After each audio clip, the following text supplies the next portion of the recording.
राधे राधे मेरे प्यारे भाइयों बहनों, माताएं व बंधुओं, लाइफ स्टोरी चैनल में आप सबका दिल से स्वागत है। भाइयों बंधुओं, आज मैं चतुर्थी के दिन आपको सुनाने जा रही हूँ संकष्टी चतुर्थी व्रत कथा की। बंधुओं, यदि आप हमारे चैनल लाइफ स्टोरी को तक सब्सक्राइब नहीं किए हैं तो जल्दी से सब्सक्राइब कर लें, साथ ही बेल आइकन दबाना न भूलें ताकि हमारे वीडियो नए आने पर आपको सबसे पहले जानकारी हो जाए। तो वीडियो को पूरे अंत तक जरूर देखिए। कमेंट बॉक्स में जय श्री गणेश जरूर लिखें। तो बोलिए गणेश भगवान जी की जय हो, चौथ माता की जय हो। किसी गांव में एक वृद्ध महिला का लड़का जंगल में गाय को चराने जा रहा था। शाम होने पर घर वापस आ जाता था। सारे दिन मेहनत के बाद जो भी वह कमाता, जिससे माँ बेटे का गुजर बसर होता था। एक बार की बात है, बुढ़िया को चौथ माता का व्रत रखा था।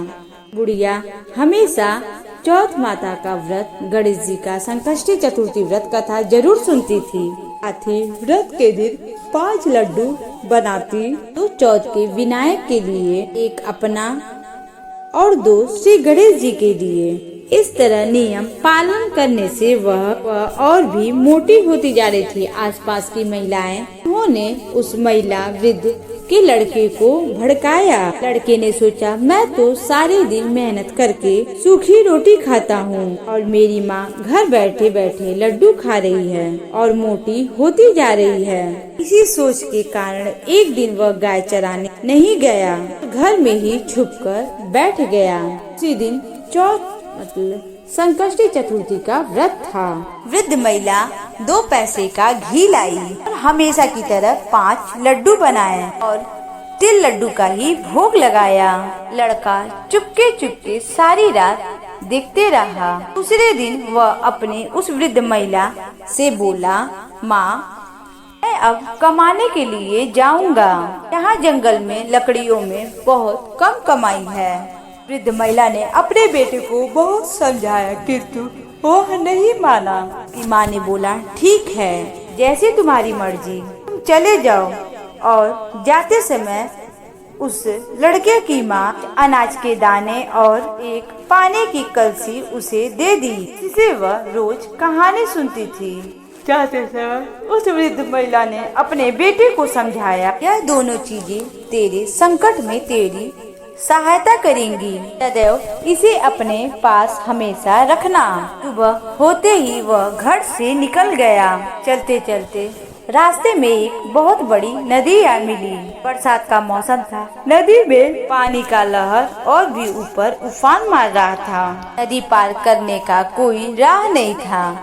लड़का बहुत ही दुखी हुआ और वह जो उसकी माँ ने अनाज दिए थे उसे अपने हाथों में लेकर और वह विनती किया, हे चौथ माता, मेरी माँ मेरे लिए ही तेरा व्रत करती थी, तो बहता पानी कम हो जाए और मुझे नदी पार करने का राह मिल जाए। इतना कहकर कलश से पानी निकालकर छींटे दिए। लड़के को नदी में ही राह मिल गया। इस तरह वह पार हो गया। आगे जंगल में जब वह पहुंचा तो एक शेर मिला। लड़के ने शेर को देखकर उसके तो होश ही उड़ गए। उसने झट से अनाज के दाने लिए और विनती की, हे गणेश महाराज जी, अगर मेरी माँ ने गणेश चौथ यानी कि संकष्टी चतुर्थी की व्रत किए हैं तो यह सिंह गाय बन जाए। कमंडल से पानी के छींटे देते ही शेर गाय में परिवर्तन हो गया और इधर उधर चरने लगा। लड़का आगे निकल गया। शाम होते होते एक गांव में जा पहुंचा। गांव के अंदर जाते ही आगे एक वृद्ध महिला का घर दिखा। अंदर जाकर बुढ़िया से एक रात बिताने का समय मांगी। बुढ़िया ने दया कर हाँ बोल दी और वह ठहर गया। रात को उसने देखा बुढ़िए मालपुए रात में बनाते हुए रही है और साथ ही रो भी रही है।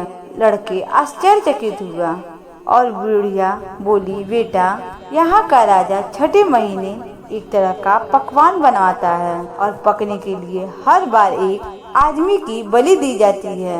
उसका नियम यह है कि बारी बारी हर घर का एक आदमी लिया जाता है। आज 7वें बेटे की बारी है। उसको आज मैं मालपुए खिलाऊंगी। सुबह होते ही राजा का बुलावा आ जाएगा। लड़के ने कहा, माँ चिंता मत करो, कल तेरे लड़के के बदले मैं जाऊंगा। बुढ़िया ने कहा, दूसरे के लिए कौन मरता है, मैं तुझे क्यों भेजूं? लड़का हट करने लगा कि मैं जाऊंगा और बुढ़िया ने उस लड़के को मालपुए खिला दी। लड़का खाकर सो गया। वह होते ही राजा का सिपाही आया।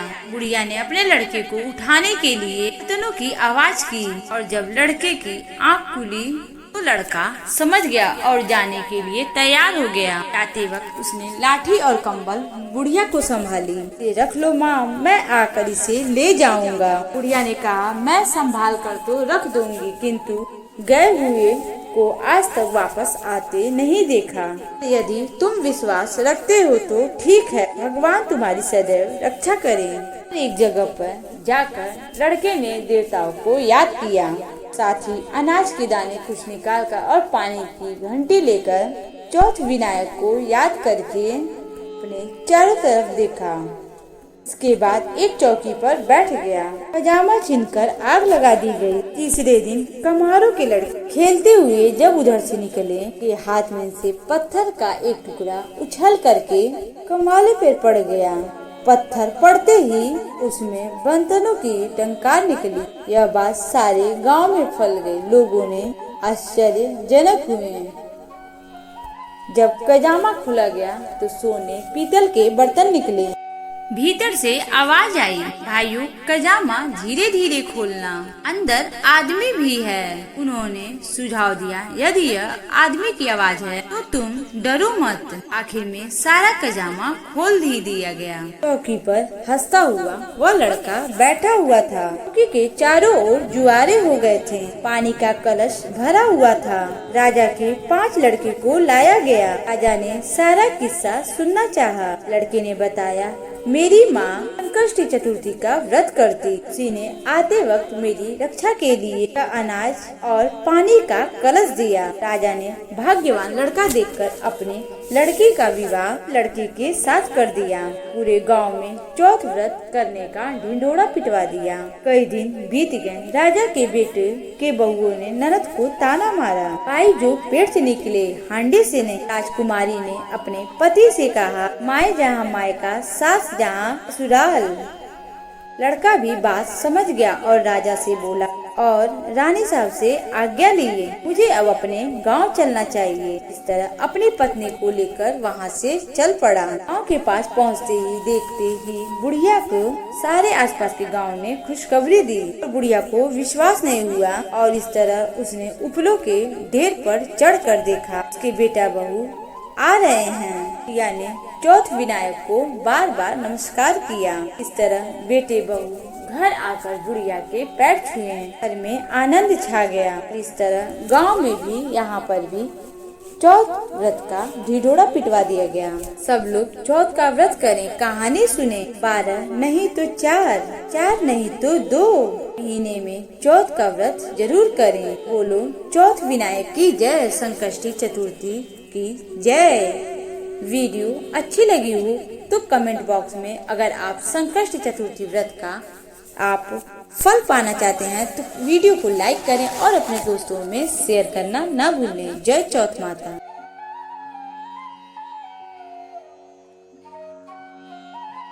तो कथा को सुनते समय आप हाथ में अक्षत पुष्प लेकर ही कथा सुने। कथा सुनने के बाद कमेंट बॉक्स में जय श्री गणेश लिखना न भूलिएगा।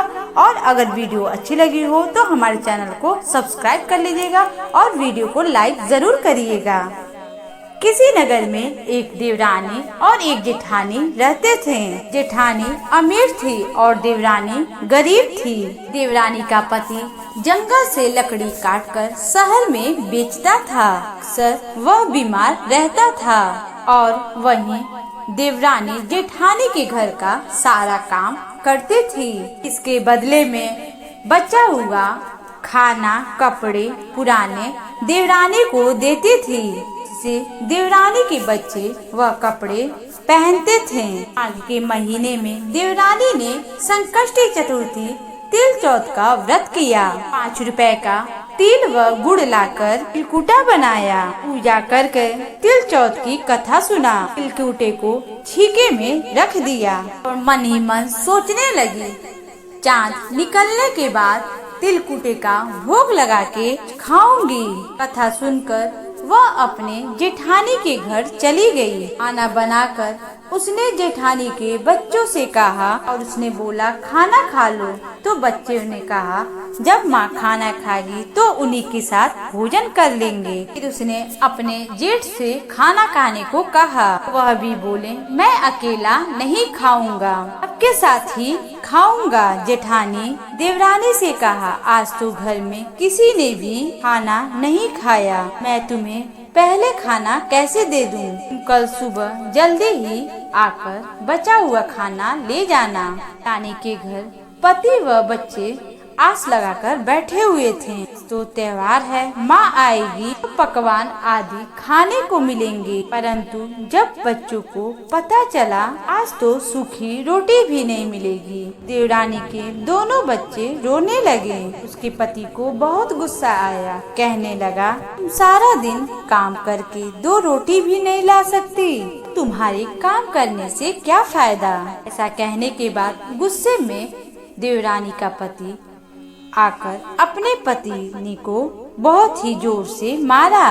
डंडे से तो कभी मारा, कभी झाड़ू से मारा। बेचारी गणेश जी महाराज जी को याद करती, रोते रोते पानी पीकर सो जाती। दिन रात में गणेश जी महाराज उसके सपने में आए। धोबना मारी, पाटा मारी, सो रही हो या जाग रही हो? रानी बोली कुछ जाग रही हूँ, कुछ सो रही हूँ। गणेश जी बोले मुझे भूख लगी है, कुछ जल्दी खाने को दो।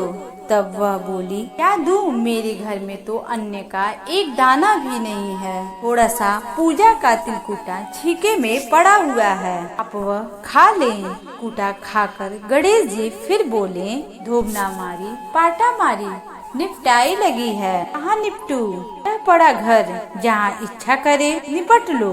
गणेश जी बोले अब कहाँ पोछूं? वह गुस्से में बोली कब से तंग कर रहे हो, मेरे सर पर पोछो और कहाँ पोछोगे? वह जब उसकी नींद खुली तो वह हैरान रह गई। उसका पूरा घर हीरे मोती जवाहरात से जगमगा रहा था कि माथे पे हीरे मोती जगमगा रहे थे। उस दिन वह जेठानी के घर काम करने के लिए नहीं गई। काफी देर बाद जेठानी ने अपने बच्चे को भेजा, चाची को जाओ बुला लाओ। जेठानी ने सोचा कि कल रात को मैंने खाना नहीं दिया, कहीं इस प्रकार वह बुरा तो नहीं मान गई। बच्चे बुलाने गए और बोले चाची चाची लो, माँ ने बुलाया है, घर का सारा काम पड़ा हुआ है। तो देवरानी बोली बेटा बहुत दिन तक तुम्हारे घर काम कर लिया, तुम अपनी माँ को मेरे घर काम करने के लिए भेज देना।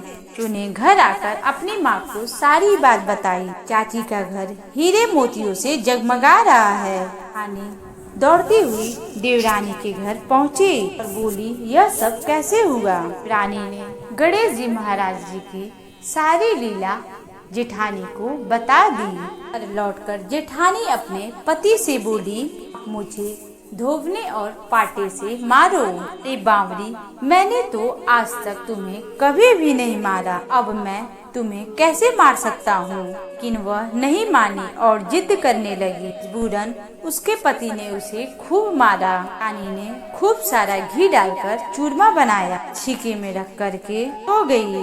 रात में चौथ विनायक जी सपने में आए, भूख लगी है क्या खाऊं? गणेश जी महाराज जेठानी के यहाँ मेरे घर आए हैं, जैसे आप देवरानी के घर सूखा तिलकुटा खाया था, मैंने तो मेवे और देसी घी के डालकर चूरमा बनाया है, कि में रखा है, खा लीजिए। गणेश जी बोले कहाँ निपटूं? जेठानी बोली उसके यहाँ तो टूटी फूटी झोपड़ी थी, मेरे यहाँ तो महल है, जहाँ चाहे तहाँ निमट लें। गणेश जी पूछते हैं अब इसे कहाँ पोछूं? उसका तो गंदा सा माथा था, मैंने तो अपने सिर पर चमेली का तेल लगाया है, मेरे माथे पर पोछिए।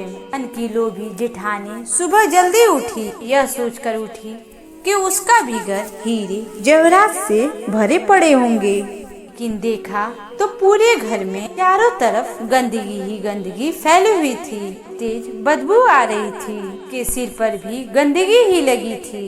बोली, हे गणेश जी महाराज, क्या आपने मुझसे क्या किया? मुझसे रूठे देवरानी पर टूटे। जेठानी ने सफाई करने की बहुत कोशिश की, किंतु गंदगी और भी ज्यादा फैलने लगी। जेठानी के पति को जब यह सब बात मालूम चला तो वह अपनी पत्नी से बहुत नाराज हुआ। तेरे पास तो सब कुछ था, फिर भी तेरा मन नहीं भरा। ये तेरे लालच का ही नतीजा है। परेशान होकर जेठानी गणेश जी महाराज जी से विनती करने लगी, हाथ जोड़कर माफी मांगने लगी। जी बोले, देवरानी से जलने से और धन के लोभ में ने जो किया यह उसका नतीजा है। इस प्रकार जेठानी को सबक सिखाते हुए गणेश जी महाराज जी ने अपनी माया समेट ली। गणेश जी महाराज, जैसे आपने देवरानी पर अपनी कृपा की, ऐसे ही सब पर करना। कथा कहने वाले और सुनने वाले, साथ ही हुंकारा भरने वाले सब पर कृपा कर। जेठानी को जैसी सजा दी वैसी सजा किसी को न देना। जय श्री गणेश चौथ माता की जय हो। दोस्तों, वीडियो पर अच्छी लगी हो तो वीडियो को लाइक करें और अपने सगे संबंधी दोस्तों को वीडियो शेयर करना ना भूलें। अगर आप हमारे चैनल पर नए हैं तो हमारे चैनल को सब्सक्राइब जरूर करें। कमेंट बॉक्स में जय श्री गणेश अवश्य लिखें।